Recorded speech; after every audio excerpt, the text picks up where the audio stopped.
that's what that kind of things I need to like go after this ability to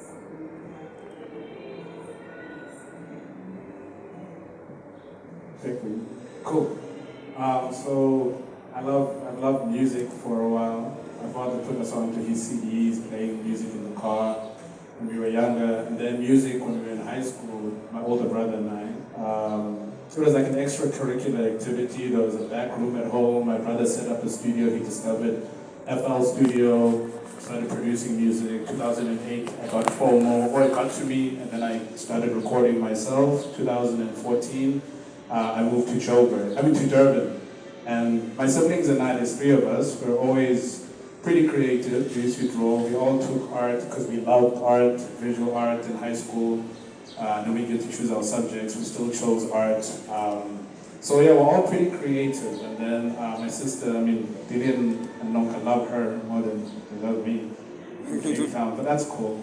That's another conversation. But yeah, so music. I moved to Durban, and it was my first time living away from home.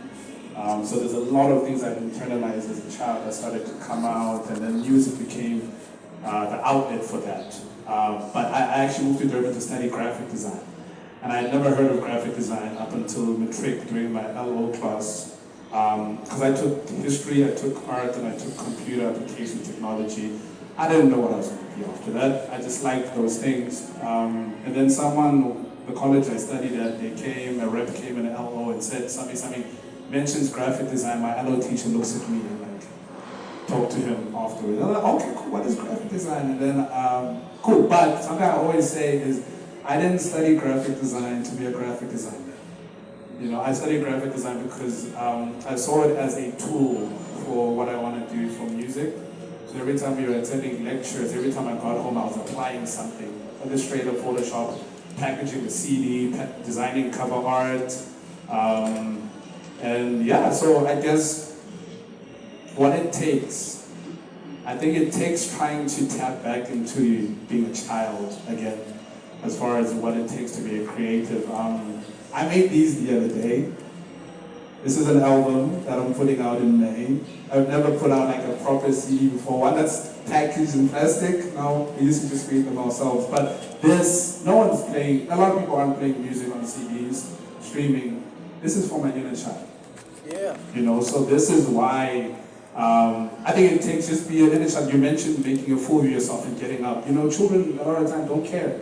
They'll be like, Tata jump, and then they do a dumb jump, and then you gotta clap. Yeah. You gotta be that kid, and just be that. That's what I think it takes. Just tapping back into your inner child, and that's where the creative thing really is. I like to think. It's very well. I think for me, I've always been interested in arts, just primary school, high school, and then after high school, I tried studying arts. I did it for a year and a half, but I had way too many discussions with my teachers. I was studying in Belgium. But then I sort of got thrown into the art world during lockdown. That's when my practice kind of picked up, started making money off of it full time. So I think what it takes is seeing yourself as a business as well, even though you're a visual artist, and trying to go smart about how you approach your practice, and not being afraid of change and evolving. And yeah, I think that's Amazing. So how do you know, there's always that dialogue, everyone's like, oh, only people can be creatives, the rest of the world is not. So how do you know that now you are a creative? Like you can go around on your business card, on your Instagram, IG bio, Twitter, LinkedIn bio, whatever, and say, you know what, I am a creative. When does that happen?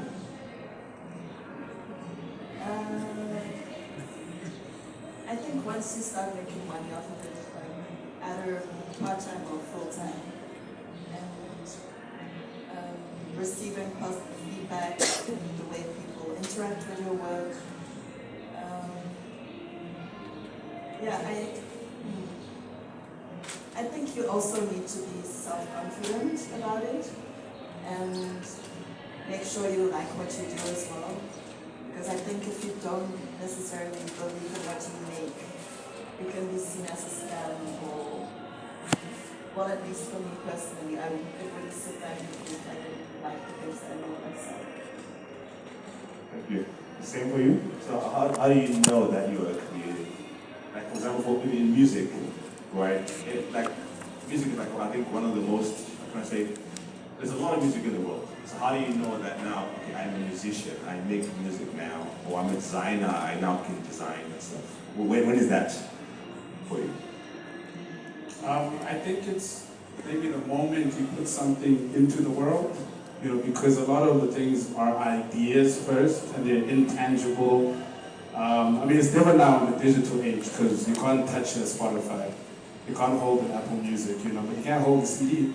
But as soon as it comes out of your mind and, it can be smelt or tasted or touched or heard or whatever, I think, that's when I guess from the moment you create, you're creative. But for you personally, as a self-information thing, something that you can refer to, it has to have, like, when it comes out of your mind into the world, I think that's when, you're creative, whether you're good or bad, like you're still created something that people can react to. Some people can say, oh, that sucks, but there's a reaction regardless.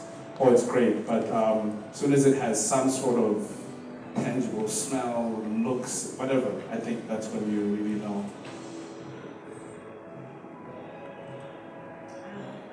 I'm going to piggyback off of something I once suggested about like ideas and creating. I think all of us are creative and all of us can ideate. And I think when you know within your gut, when you finally can say you're creative, I think it's when you're able to create and create and create, and when you can do it repeatedly. I think, when someone's a really good creator, if, for instance, since like Mamakashaka, and you attend multiple different events, right, but all of them have their own feeling, their own texture, their own, being able to kind of practice your practice and still have something special and energized about, like being able to kind of give birth continuous. I think that's when you move from being a person with ideas, a person, to really being a creator. Good. And once you become a creative now, then the challenge is, failure is obvious, but I think I'm having this weird relationship with what success looks like to everybody else, because I don't think success has yet reached where I think I'm successful. What does success look like for you, right, when you're starting on a journey now? So now someone comes to you and says, here's 10 million rand, do whatever you need to do to be successful. What does success look like for you? Is it a money thing, or is it being able to create? Is it a quality of life? What exactly is it for you? For me, it's such a weird thing because it keeps changing. It's just like you said, for me, it's always evolving. The bar keeps on shifting. For me, it's growth, I guess. It's like I ask the board and quickly because I understand it. Like I said, after I feel like I can do this thing, it's getting monotonous, I'm always like, okay, scale up. Like I started off doing something in Victoria and then came to Joburg, then scale up and say Gauteng, then say South Africa, and now I'm like the continent, and now I'm like global. So I'm always trying, always like, what are those German freaks say? Like, what do you call it? Strength training. So for me, success keeps on shifting, but to measure it, I think it's with regards to impact. I studied architecture, and I'm not necessarily practicing just architecture right now. I've got a studio with more consulting, but I'm an architect through and through. I care about building infrastructure, system, processes for a community. That's what you do as an architect, building for a community, people to use the space, right? So I'm still building infrastructure, platforms, programs, institutions for my creative community. So my KPI is impact, and the more I can impact more individuals, then that for me, I feel successful. And as soon as I feel like it's loaded up, then I'm like, okay, this institution is being built. Now I move on to the next thing. But that's what success feels like to me. For you? So, the other day I was thinking about this exact question. And in my mind, like, the first place I went to is when have I been my happiest, right? In just doing this whole artist entrepreneur thing. And my metric for success actually makes me a very bad businessman. I want to be happy every time we do a gig, every time we release music. You know, my success metric isn't the streams, it isn't, those are great. But again, the thing that makes me a bad businessman is that I want to be happy all the time. We could be performing to 5 people and maybe like 100 RSVP. If we're having a good time, I'm happy. But why that makes me a bad businessman is because I want to accept those, terms. But again, I want to hold on to just things that make me happy. So, yeah. Going back to that inner child, things like appealing to that make me happy, and that's success for me. But when I look at it as a business person, it's a little bit different. You mentioned something more about like just being able to continuously do something. If something that you start can sustain itself constantly, and even if you're not there, it's doing something. To me, that's that's success, because now it's on to the next one. It's like children. I don't have any, but it's like if the child can walk on its own, it's like, okay, now I can go back and stay on Twitter or something. I don't have to be watching them all the time. But that's a good thing for me. If I can develop something and then let it have its own thing beyond me, cool. Like we say at Normal, like me and my business partners, like, we're property developers. We like to come up with concepts. We've got this residency we do at Baba Black Sheep in Rosebank. We've been doing it every Wednesday since January 2023, and it's fun. The reason I do it personally is because it makes me happy, because every Wednesday we're setting up. It's crazy, but it's fun. It makes me happy. But there was a day we were going to speak I was also come speak at my old college's graduation, and I was driving down with my business partner. I drive a 2005 Corsa Light, and it broke down.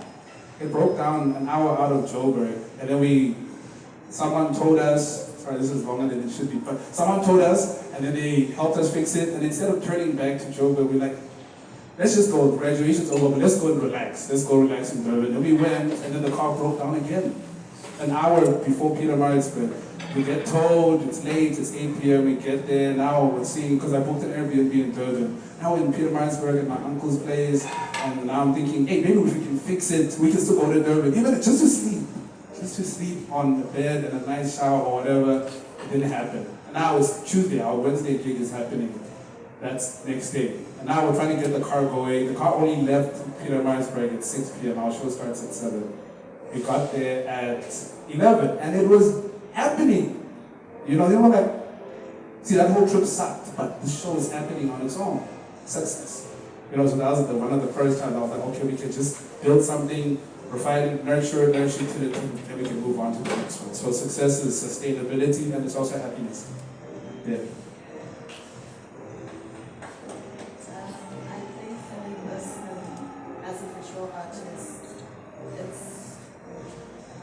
I think it's a bit of both, like being able to keep doing what you love and being able to sustain like a certain lifestyle that you want for yourself and living solely off of your practice. But also as a visual artist, you share so many parts of yourself with other people, which is like a very emotional thing. And I think to be successful is having your work being received in a way that makes you happy as well. Maybe. For me, nowadays I think success looks like, don't judge me, but I'm never going to drive a car my entire life, so I need you to get where I need to get to, right? That's one. And then the other day I was at the airport, I was like, this is weird. place at the security check-in that no one ever goes through, but it's there. And I heard it's for important people only.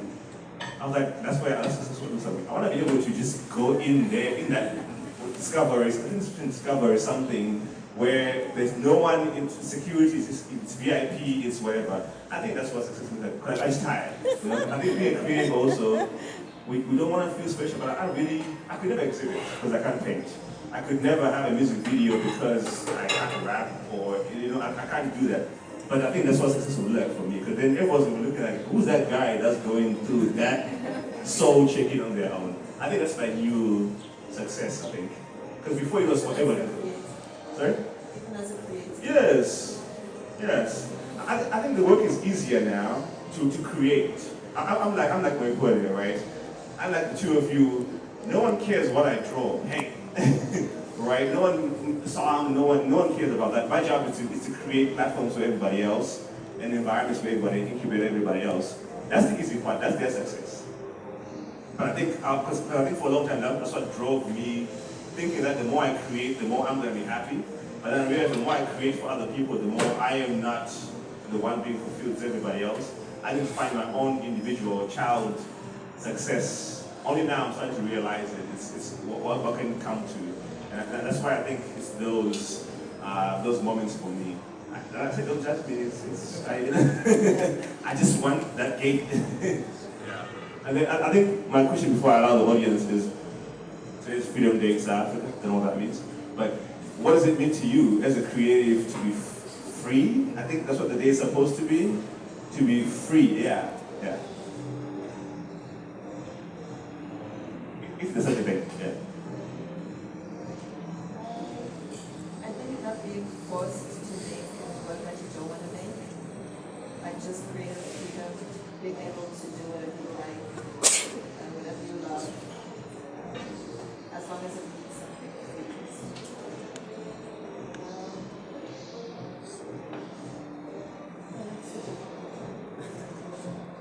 I'm gonna think about Freedom for me as a creative is to do with ownership. Because we're in a world where, IP, or rather in a country where IP is not a big deal for a lot of people, but, for us it's really our bread and butter. But your intellectual property, to me it's being able to own that fully, like in the context of music, there's always people signing away their masters because the trade-off is, a big advance or something. But I think being able to own what you create, and not so much how it's received, because that's up to everybody who's consuming it, but I like vertical integration, where we create the music, and then we also have an events property every Wednesday that we can always showcase at. Oh, and we also have an agency that creates the campaign. Oh, because there's another company, and they're cool. They're a record label, and then their parent company owns Rocking the Daisies. Imagine being signed to them, and you're like, hey guys, I want to perform. Oh no, Daisies is in your backyard. You know what I'm saying? So that sort of thing, as far as owning your, not supply chain, but that thing of the different touch points. You own them, you know what the music looks like, you know what it tastes like, you know what its value chain.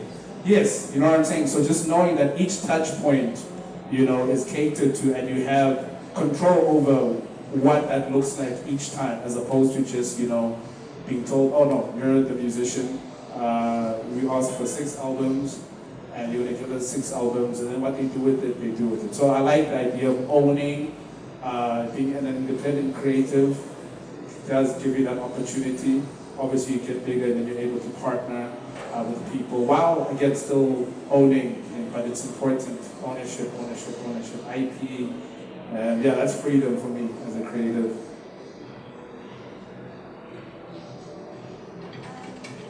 For me, it's pretty much similar. It's having autonomy, being in control of where I put my energy, where I work, how I do certain things, which projects I want to take on. So I think I've briefly, I've had to work for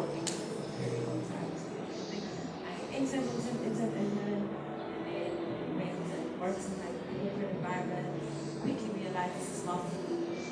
Stepped out and started working with individuals. So ownership is that way. That's how you have autonomy. And then after I've skilled myself in lots of either I'm doing things in work or I'm building something else.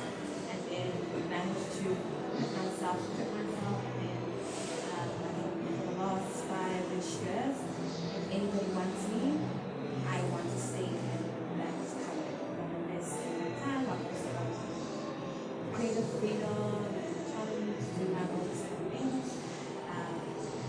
So I guess it is like autonomy and ownership. Great. You want to try again? You want I think it's a difficult question because I'm an independent. I'm an independent artist. I'm not signed to any gallery, so I already have that more creative freedom, the autonomy that comes with it. So I think that's why it's hard. Like, how much freer can I be? 100%. I mean, you're already free, I guess, from the system. Yeah. That's good. I mean, because I think creative freedom is something that we never really think about as creators because we're so in this constant work mode. And I think that, like all mentioned, time, autonomy, being able to own everything, the value chain, distribution, and how you make revenue and all that kind of stuff. I think that's super, super important. Any questions yet?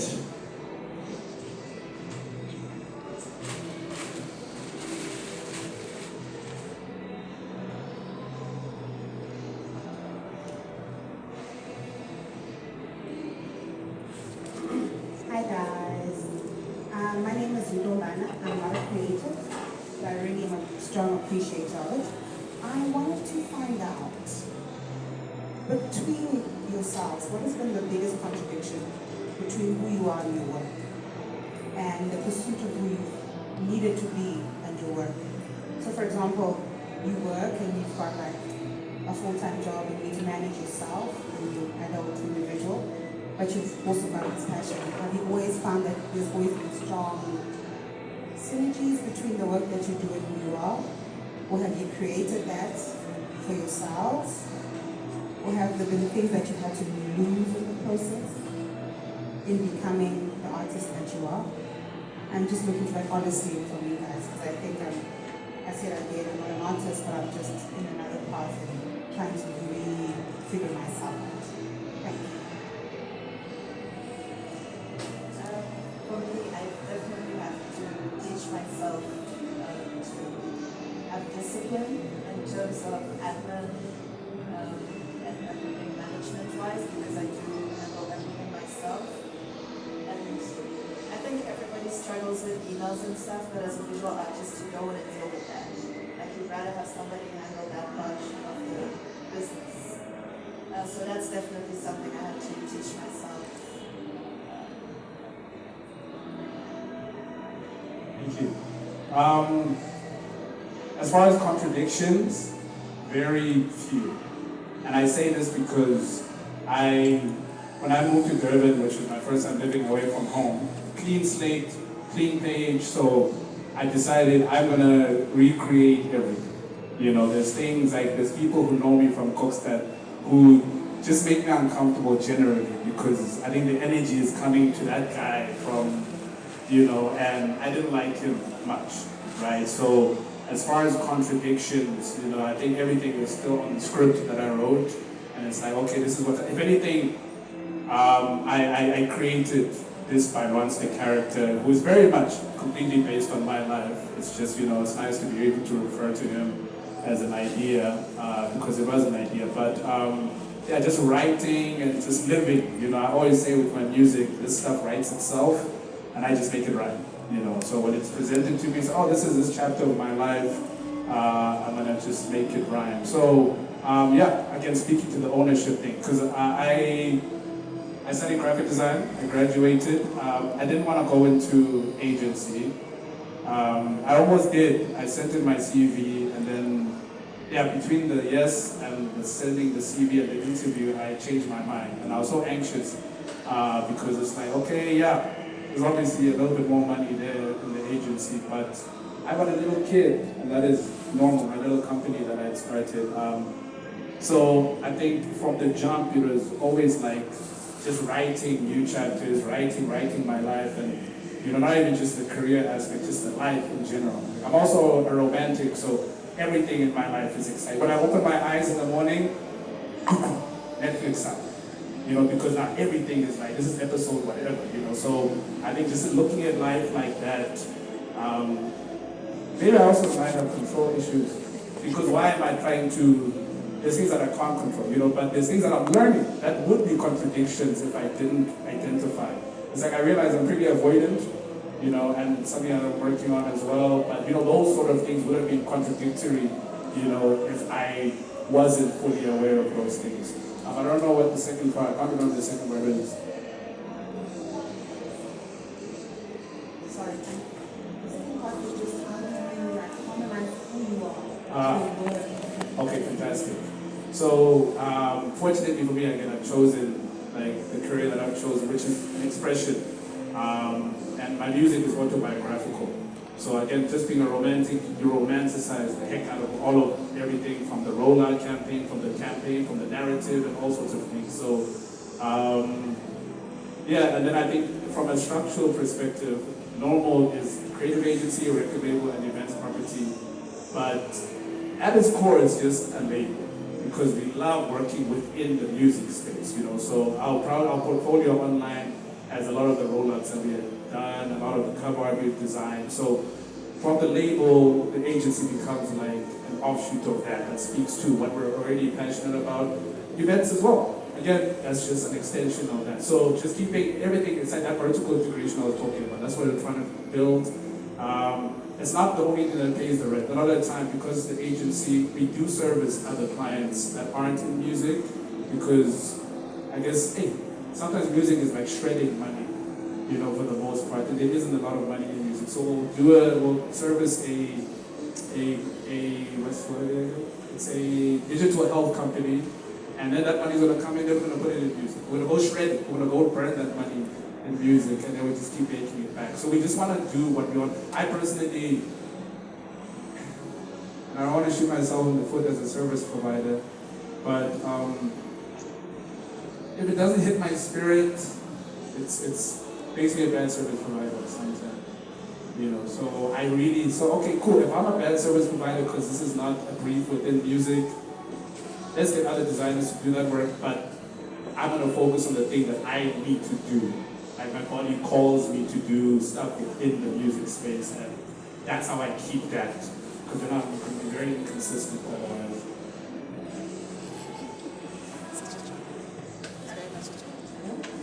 That's a good question.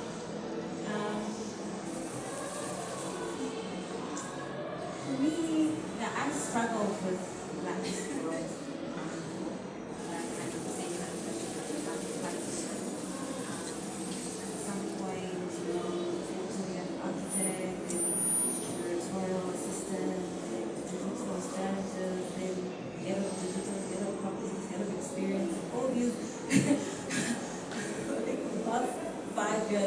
whenever I arrive, so then it's like, what do you want to call yourself? I've had to come up with a title for what I am. I'm tapping into so many different things at the same time. And it's like, I'd rather say multifaceted than contradicts, yeah. Right? So, because I think we're multifaceted individuals, and I think the first thing I was explaining earlier, that sometimes you have that essence and your intuition, and then you can practice in multiple mediums, right? And mediums just like how some people will be happy, some people find out that you can really learn how to practice in multiple mediums. So I don't think it's a negative thing. I think when you lean into your second question, which is how to consolidate more, I think that's the difficult part. And it needs a lot of reflecting, sitting with yourself, and asking yourself what do you want? Because just because you might be good at all these other things, maybe good at your job and you're interested in that, but what do you want? What do you want to do? What fulfills you? What are you really good at? What can you do? How do you do? And then I think, and then also how you want to show up in the world and how you can go about doing that. And then, like, I don't know, I've been doing this exercise for quite a bit of time. Like, not fully, but since last year around this time, trying to figure out how I'm going to consolidate myself. And I think in doing so, then I got to, okay, brand architecture, because I'm really, really still interested in architecture, in spatial design and practice, but I'm also still very, very interested in like architecture, building institutions, platforms, partnerships, systems, all of that for the continent and connecting it to the board. So that's the architect part of this. And then the branding part is responding to audiences and community, also kind of like knowing how to like articulate, all the branding stuff I've done all the time over the years. So I've chosen to kind of go with that, and then from there on, then I'm like, okay, how does this show up in the world in terms of companies and work? So we started an architecture studio with 2 other architects who can actually sign off. They did the whole setup. They did the whole journey. So they can actually sign off stuff. And the cool thing is, Alti's got these reps, and they're the ones who approach me. I was like, okay. And I've got the network. So I bring the clients and I do the design, conceptual strategy that I know will be really, really great. Pass it on to the team. The team continues that on. So that's ticked off. There's the architect. And then with the brand, it's like, okay, cool. Doing consulting work. And then thinking about, where do I want to do consulting? I'm tired of Borders or South Africa. I want to do continental. So I want to do institutions that really think about the continent at large. So, okay, now, like, so all that, I think it's a lot of, like, strategic thinking and reflecting and thinking about you. What do you want? How do you want to show up? What's going to impact you? What's going to be fulfilling to you? And then plotting that out for yourself. And from there on, I promise you, as soon as you can see it in the movement, start tasting it good of it. But yeah, thank you. Yeah. Thank you for that. I think that you mentioned, I think it's important to know what you want, find that balance. So an exercise that we normally do in the tech world is to plan 10 years ahead, and then you work backwards. So what is that crazy dream that everybody wants in the company, and they work backwards? So that normally helps kind of consolidate all of those things that you're doing. And that's what I was mentioning, like doing some work that you don't want to do, but it's for the mind because you're going to use it in the main thing that you're trying to do. That kind of helps. And that normally is a good strategy to kind of maintain, is have that big, crazy goal and whatever it takes to make it there. If you need to detour here, detour there, but as long as you know where the road is leading, I think normally helps kind of balance that out, because it is a crazy space we're in, especially if you're not lucky like Bahati and other visual artists with, they paint, that's the work, right? That's life, that's it for them. But if you're more conceptual, it kind of gets a bit weird sometimes. Like I work in a tech firm sometimes for a few days, and in those days, she'll tell you, my partner, I am not the nicest person because it's a crazy world in there, in the creative world, things like that. But then I know what my goal is in my mind, and why I'm doing what I'm doing. It will all come together one day. It helps kind of sleep at night, basically. Yeah. There's a question online that came in earlier on for relevance. I don't know what that is. How do you navigate maintaining relevance in your respective industry in this ever-evolving landscape while staying original in that kind of space? What's Oh, okay. As far as relevance and just, the times, yeah, I mean, I believe in evolution. I only printed 50 of these because we're not trying to compete with streaming. We're not trying to make people stop streaming. This thing's going to be on streaming platforms anyway. So we're not going to try to compete with streaming. But the only issue that we have with, because streaming and the digital age, they came with accessibility. These albums that you need to go and buy at Musica and look at this in R&B. You can just find them on your phone. You know what I'm saying? So that's great. That's evolution. That's the time, evolving. And one would say that, okay, cool, we lost out on CDs. But if you think about it, you can't taste this Spotify, like I said. You could taste this if you wanted to. You could smell it, you could do anything. It's multi-sensory. It's an experience. You can touch it, you can look at it, you can taste it, you can hear it, whatever. And when you're down to just your sense of sight and your sense of hearing when it comes to streaming, it's like, how do we kind of patch that up? So as far as getting with the times, it's about acknowledging where everything is going. You know, like I said, we're not trying to force feed CDs because now we're going against the time, and that doesn't make any sense. It's just going to be merchandise. And it kind of is merchandise, you know what I'm saying? But how you want to, I guess, get with it and stay authentic or whatever the word you used was, is just find out what this version of what you've been doing looks like. The same way we grow up, we don't believe in the same things that we used to believe in at 18 or whatever. We grow and we have different perspectives. We become a lot calmer. I never used to be this calm, and I love it. I'm turning 30, guys, next year. It's exciting. I'm really excited about that because I do feel like the most refined version of me, not even to put like pressure on the age 30, but just like older, so applying that to my artistry and looking at where the times are going, especially with tech, how people are consuming music, problem solving is a creative thing as well, I like to think. So if music is dropping every Friday, so much music drops every Friday, and then next Friday, and then the Friday next, how do you remember that thing that you dropped 2 weeks ago? We decided we're going to make stickers, right? We're going to make stickers. It's cost effective. It has a QR code. Take a sticker. I might have one here, but I mean, it's like getting with the times. Is about, we've got a digital layer on this thing that you can hold that nurtures that human interaction. So I'm just applying it specifically to my artistry because I think this is my reality. Like, there are instances where maybe my life could be a little bit easier and a lot less hard, but I don't think I'm going to learn anything from that moment. So this is this was the problem solving thing. This is a sticker that, anyone who consumes my music digitally and then we meet, it's like, hey, this means we've met, by the way. Because now if I ever act funky in public and I'm like, and you're like, nigga, we met. And then I look stupid, and I deserve it. But it's just, I think that nurtures the human interaction that we lost with the digital age. Because again, you can't hold a Spotify or an Apple Music. So, I think my story is the same as it was maybe some years ago. I'm probably better at telling it now. I'm growing up. My music is a documentation of my human experience. Nothing special, but it just rhymes and the beats are dope.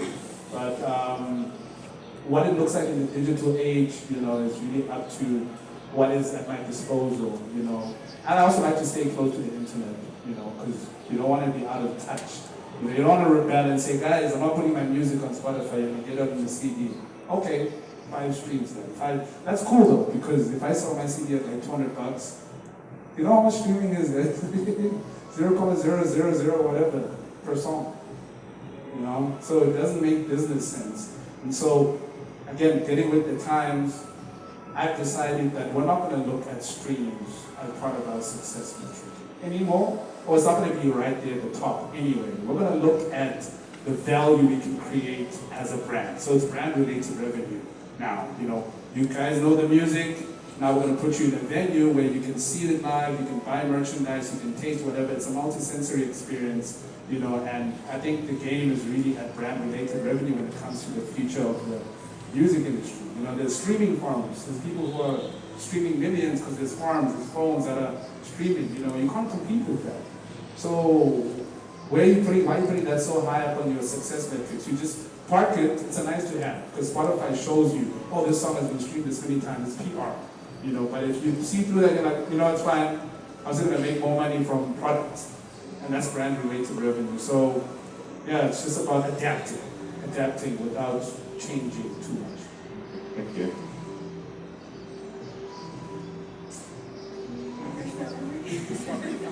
Yeah, how do you stay relevant in this space and still remain original?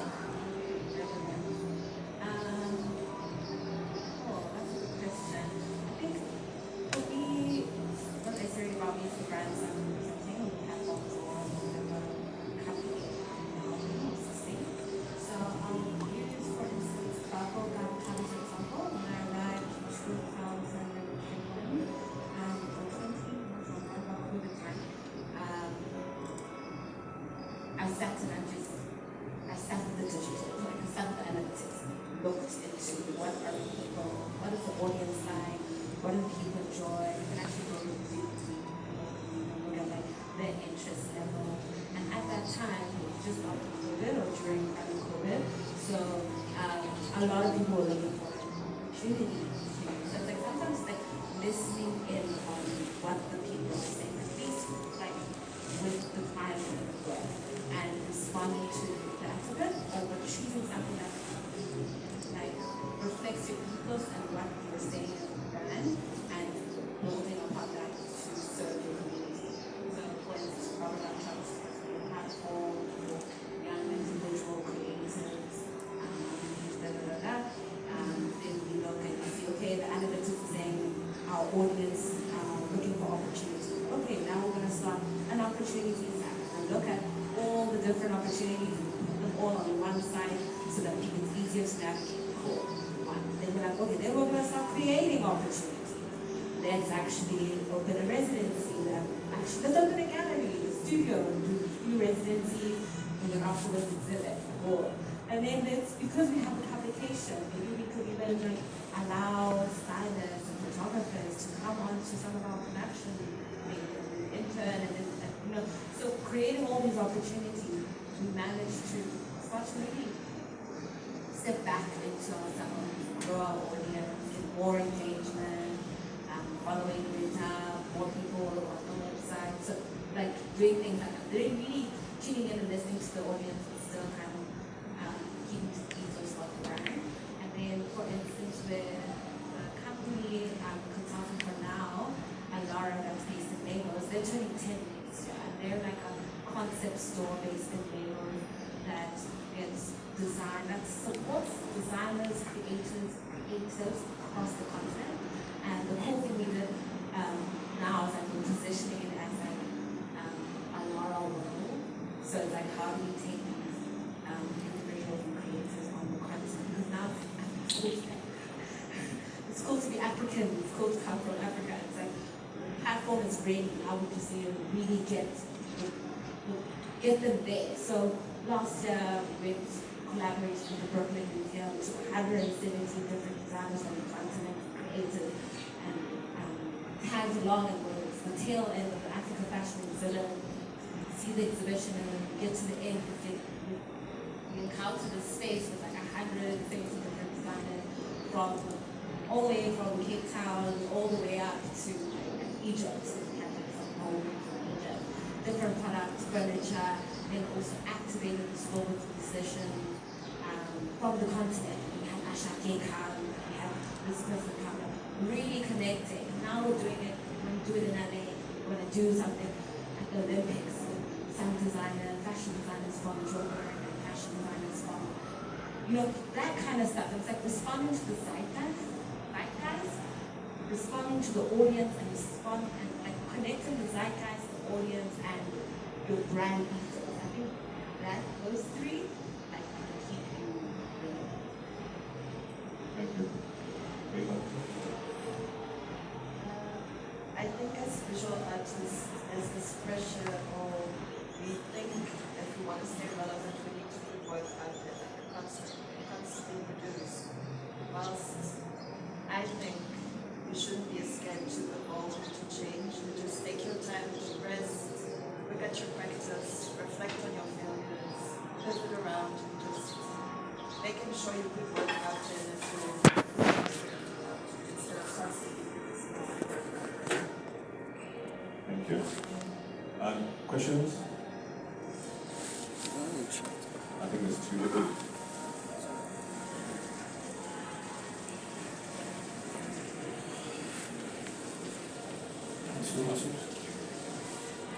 Hello everyone. I've got monumental visions conceived from humble beginnings. The way to choose the start, enjoy and reach the finish. Not only can you win it, but when you fight with killers. And vivid looks in the mirror of a soul of opposition. Product of unobserved, rituals and particles. Hoping my pops is there, but wasn't until we go. Sought after validation, got high, not what he chose. Thank God nobody can now here to tell you my story. 1, 2, and 2, ladies and gentlemen, my name is to recording and performing artist. I'd first like to express gratitude to Creative Listings for this initiative. I actually have like 2 questions for the panel. What drives you? And if you can pinpoint what inspires you, what inspires, basically what inspires you and what drives you? Thank you. What inspires me?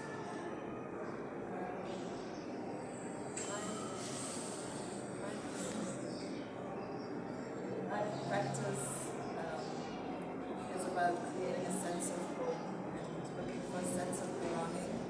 So I would say just everyday life inspires me, traveling inspires me, hearing other people's stories, just interacting with people, that's what inspires me.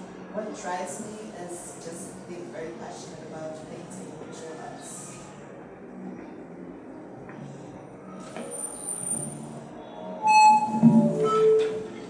That's not my name. What's your name? Okay, cool. What inspires me and drive? Okay, I drive a course at night. I don't know if that was 2005 Golf course at night.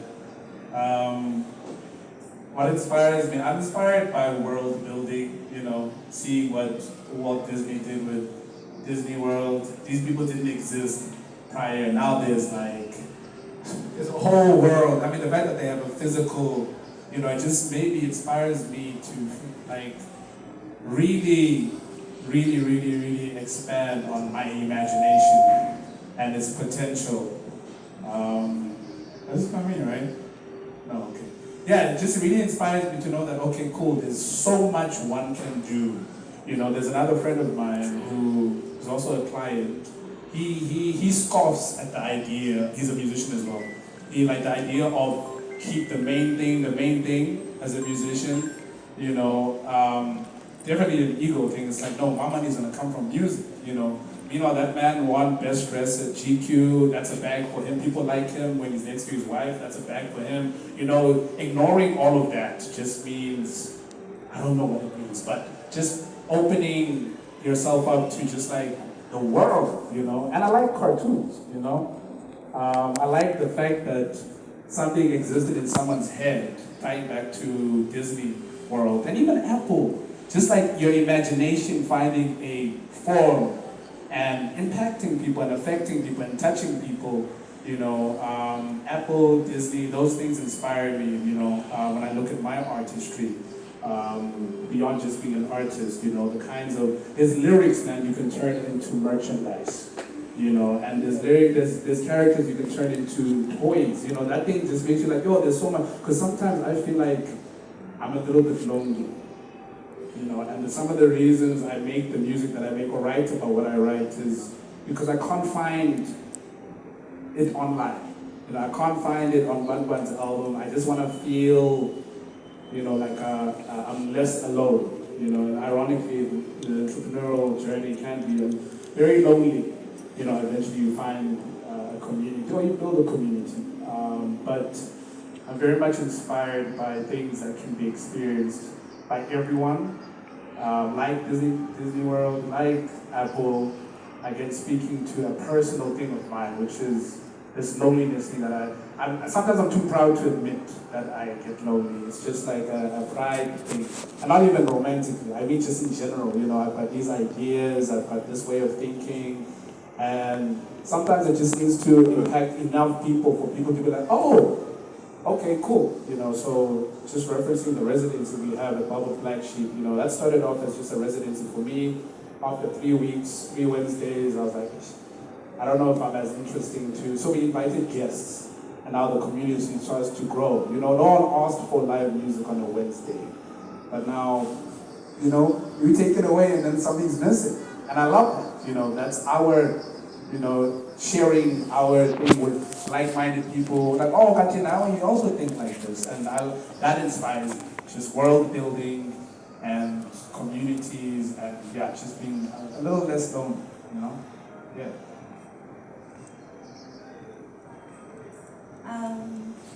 that inspired me. No performance, honestly. Improv performance. I don't think we see much of that anymore. Like earlier on, I was standing with Ron when he came back to introduce the song, and you were like, "Can I perform today?" And then I don't know if the answer was yes, because the one organizing this event, you were like, "Okay, my opportunity is here." You got up and you just did your thing. And it reminds me. I don't know if we still have people who are like just doing that anymore. Like I remember it reminds me of when I was also still young and I was looking for the email address. I wanted to do something in Jack and I wanted to help Jack and I couldn't find the email address of the head director person, but I found him on Facebook and I DM'd him and he was upset and was like, "This is my personal channel, don't do this, but here's my email address, you can meet me on this thing." I was like, okay. Doing what you have, like just going above and beyond. And I don't know how many doors I had to knock on, but like that's inspiring. Still seeing people who just do the damn thing. So I get really inspired by people like that who are pushing beyond the arts, and it drives me to want to look at program spaces or facilities.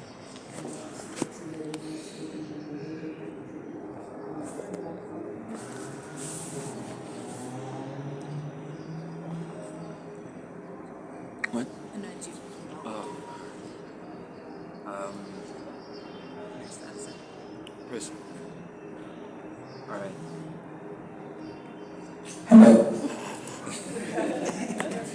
Sorry, I had to wake everyone, sorry.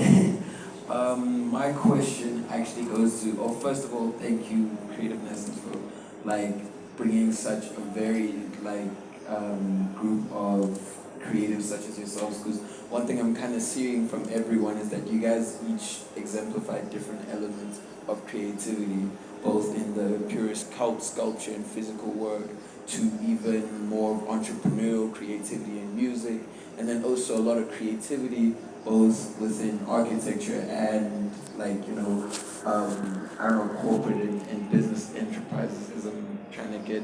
But I think a question or a thing that's actually been in my head for a while is what I feel like we always as creative have like a resistance to whatever we want to do, whether you want to start a YouTube channel, or you want to start a business, a tech startup and stuff. But what is, how do you guys go through the processes of overcoming those creative resistances? For example, procrastination, and it comes in different forms like perfectionism and sometimes on my side I have this really weird way of stopping myself from doing something by learning more about it, just so I can tell myself, oh no, just be better when I start. So how do you overcome your guys' creative resistances in your different fields of work? I want to give some advice that could be considered bad advice. Yeah. I'd say if your life fully aligns with your artistry, in a sense where it's not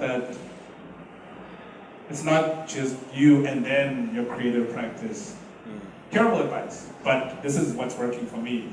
The album I'm putting out in May, when all my friends ask me, what do I want to achieve from this? How many streams, how many sales? I told them I need this to change my life. And when I say change my life, I mean my quality of life. I need to be able to, medical aid, I want it to be a thing.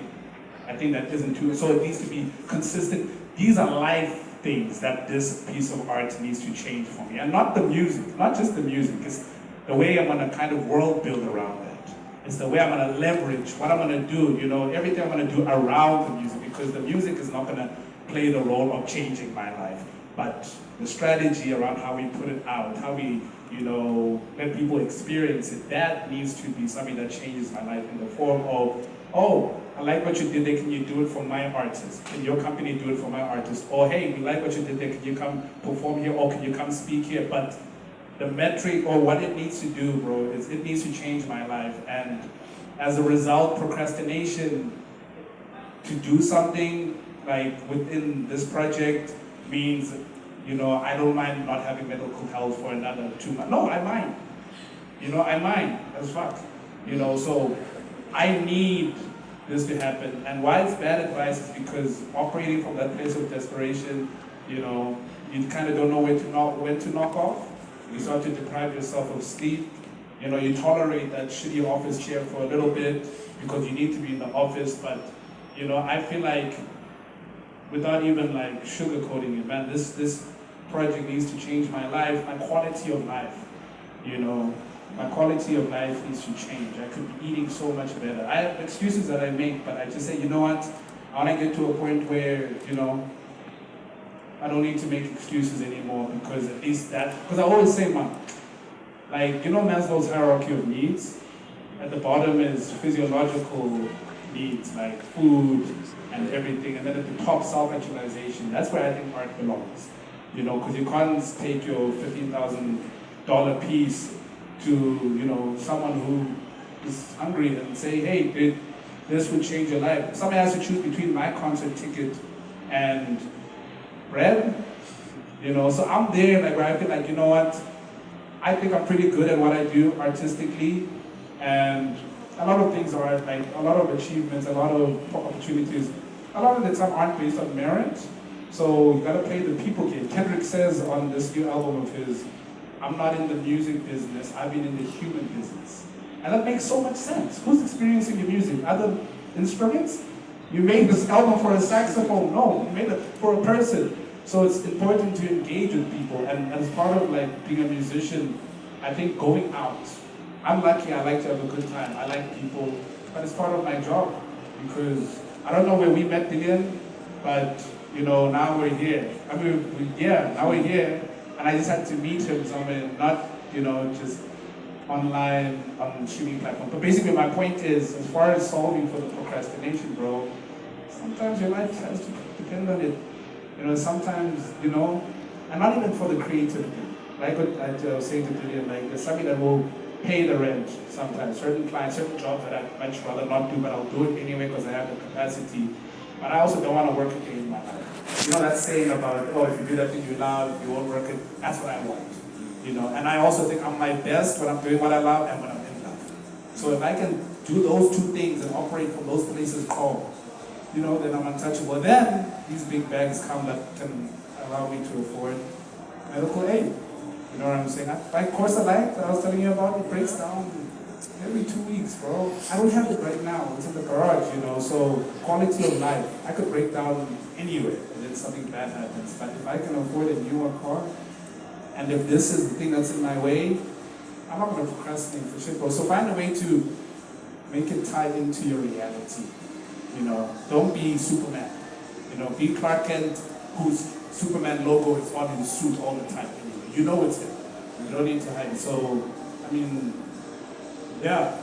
But positive thing, take that seriously. Yeah. I tend to procrastinate quite a bit as well.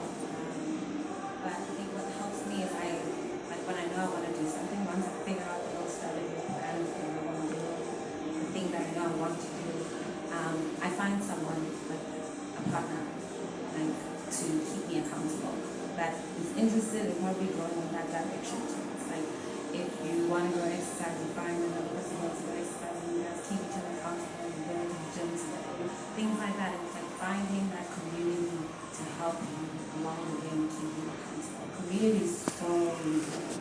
Collaborators are so important. And even if it's not someone who's doing exactly the same thing, you need somebody to soundboard. You can't be having these conversations all with your lonesome.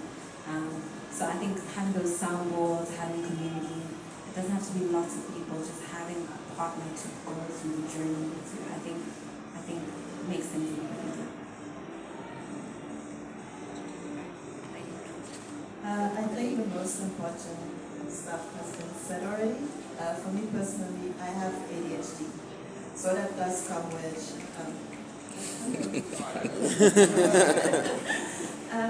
which is way more than just losing focus or being easily distracted. So I do stagnate, I get very socially awkward, I overthink.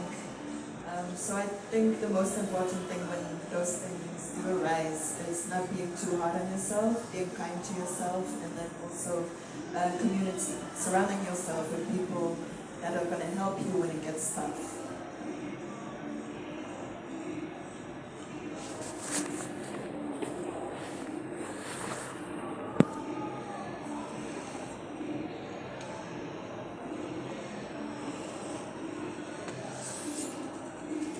Hi.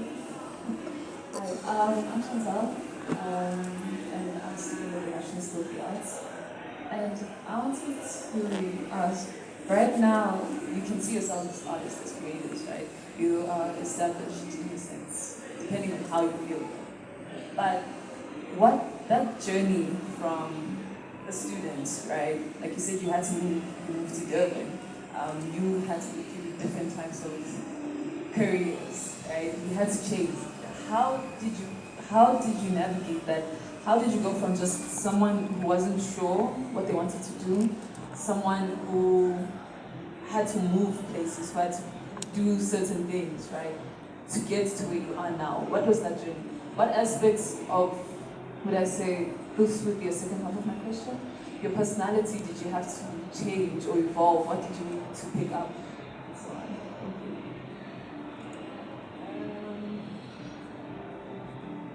I definitely had to learn that you don't have to be nice to everybody. I do think you have to stay respectful and kind, but just setting healthy boundaries for yourself, learning from your failures, reflecting on the things you've already done. I also moved from Belgium to South Africa just because career-wise it made sense for me. So I think the most important thing is like setting healthy boundaries for yourself. And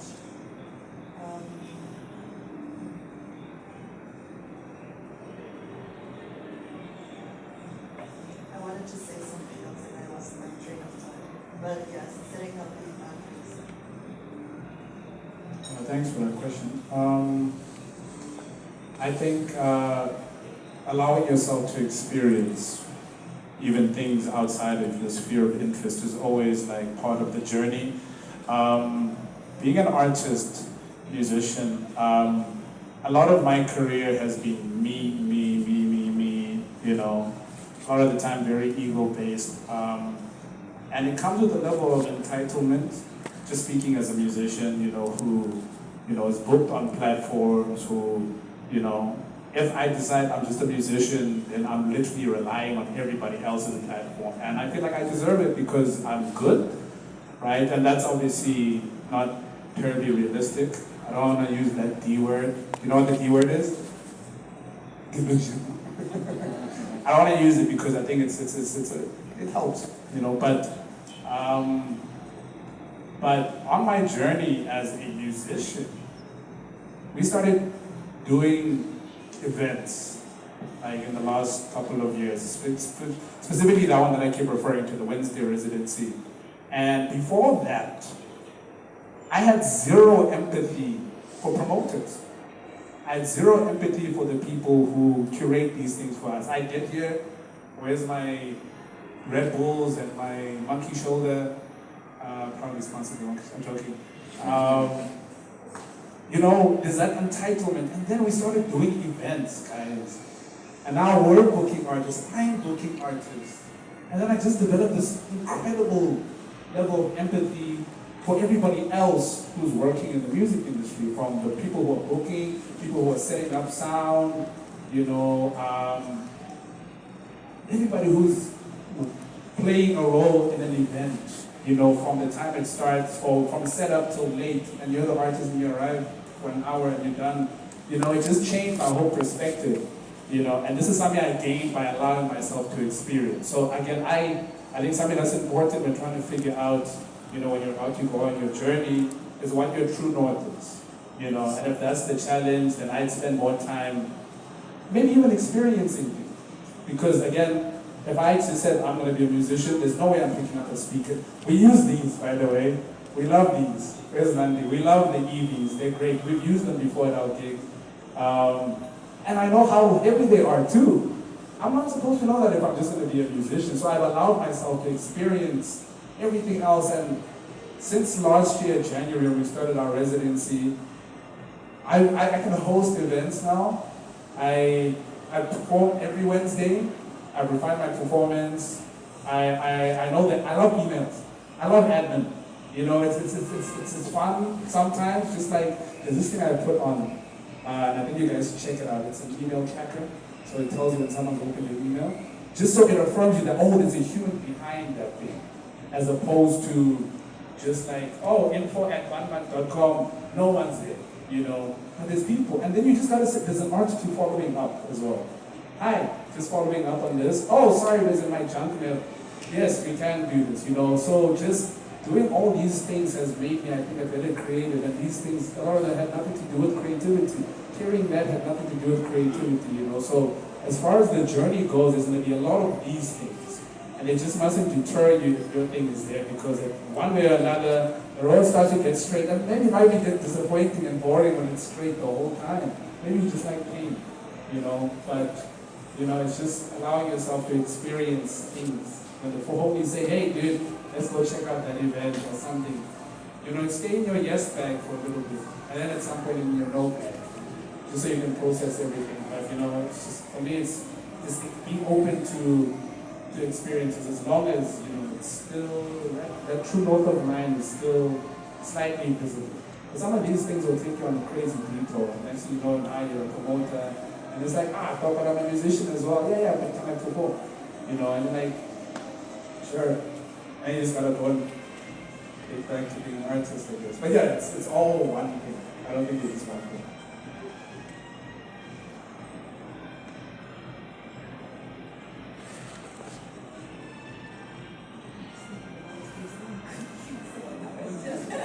Next time we'll just start. Okay, I think if I remember correctly,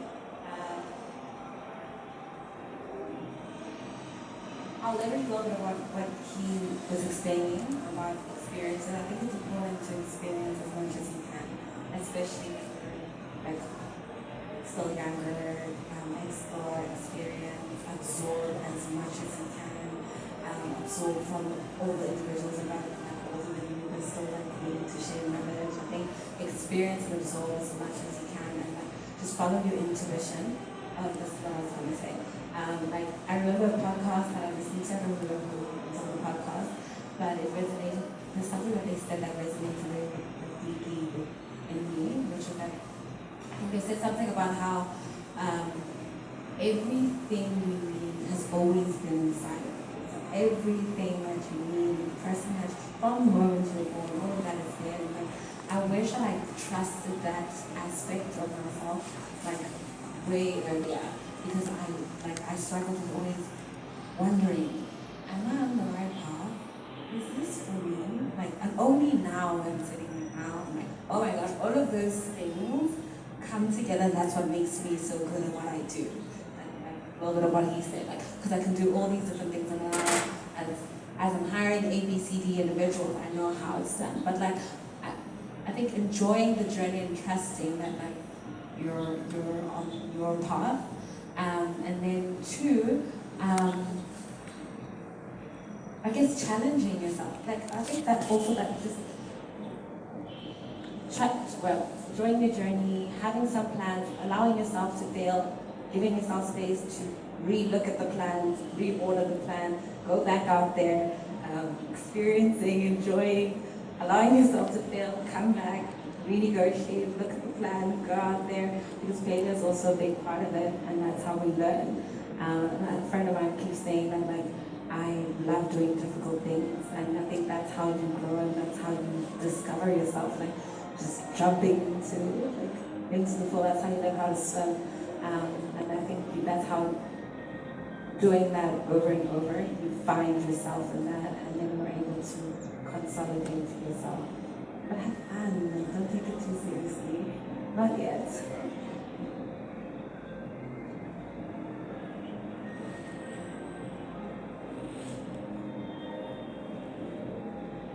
Okay. Hi. So what I want to know is what's the big thing?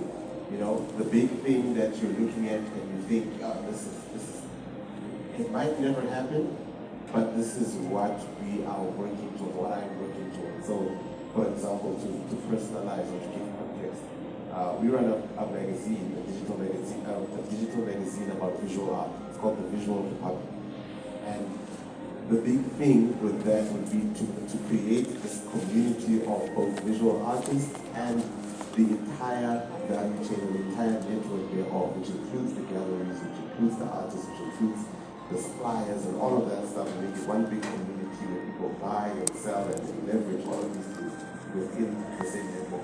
So for you, what's the big thing that kind of scares you, but even though it might not happen, even if it happens in 20 years, what's that big thing?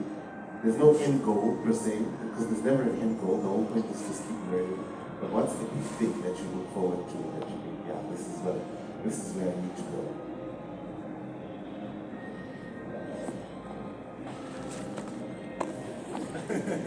He said visualize. I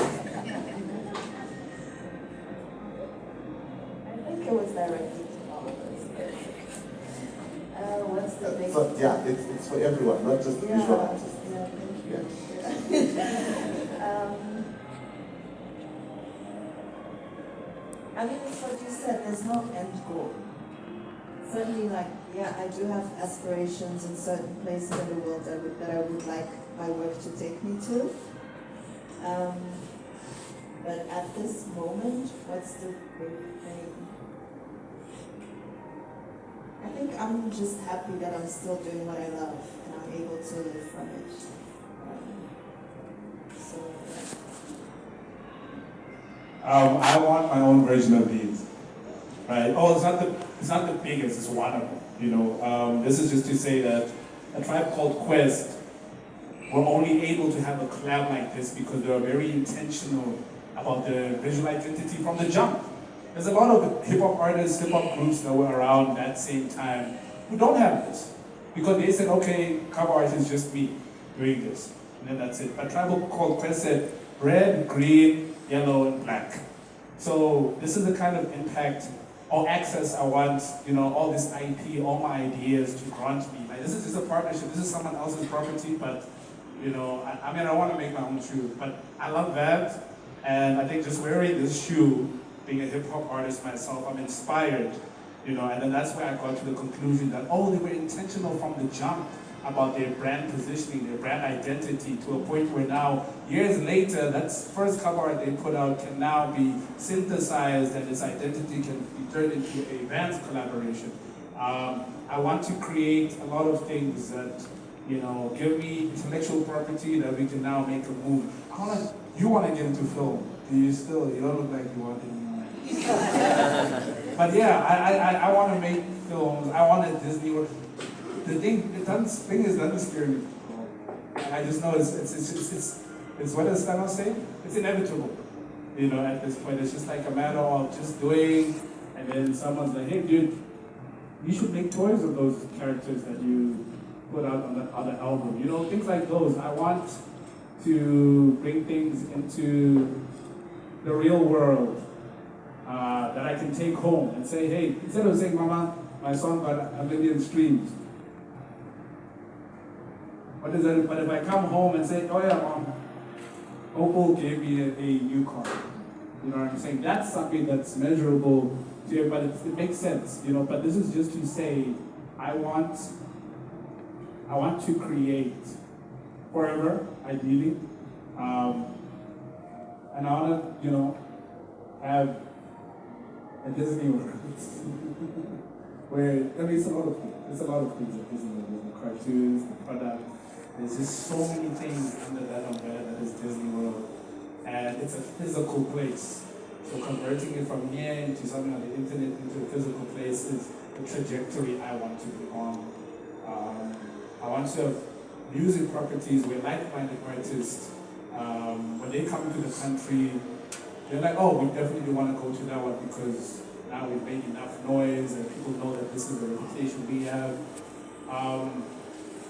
Yeah, just want to create so I can create more and then just use my mind because at some point the body becomes frail, like my back, you know. But my mind is fresh. You know, that's why I talk so much, you know. Because it's like I'm also thinking out loud. This is great. It's nice to be here.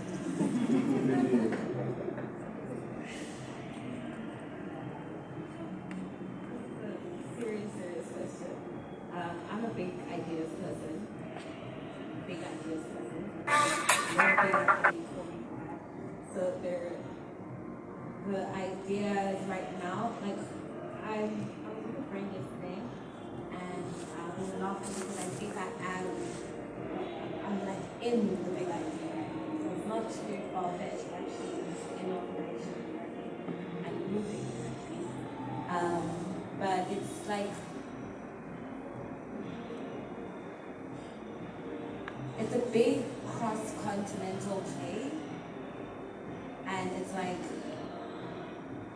we keep thinking around like how we export culture, and like we're so creative, we can build culture, all these skill sets, but like it's really hard to make them within the continent.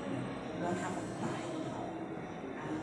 The currency logos, how creating like platforms where we tap into the diasporic memory and bring that aside, tap into like working like UK, US, Asia, but like how do we bring that like such a nice like corporate cultural industry. I don't know how to explain it, but it's just like working with creators and community and culture across the continent, but connecting to women abroad through the diaspora and creating a service to culture or community culture like residency programs, platforms, storefronts that are digital but also physical, but then thinking around using storytelling and editorial production to educate people on what is actually going on. It's hard to explain, I think, but like it's I don't know, it's very exciting times. It's such a great time to be creative and to be African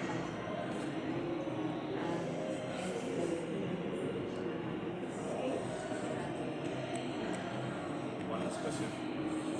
Hi. My question to everyone from the board is, what's your unique selling point as a creator? What actually makes you special?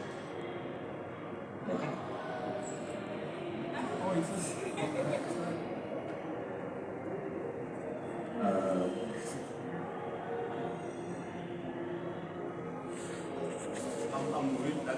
think my USP is, I think I'm starting to see that now that I've left the creative industry full time to being more in the tech world, I think I'm really good at building infrastructure for everybody else, which I think it's got to be a social sculpture, right? The German guy, came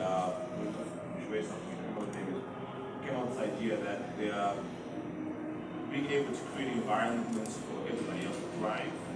That's what I'm good at. I think that's my USP. So I see it when I work on different tech startups, because I'm invested in tech startups and all that stuff, and incubate and accelerate tech startups across Africa and everything. I've become like building this environment, like this kind of environment for everybody else to thrive. I've become very good at it, and it's become easy in my sleep.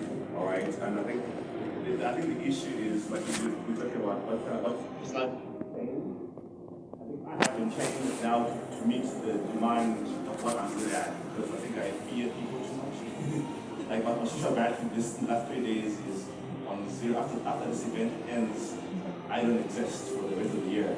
But I think that's my USP, being good at creating those dots.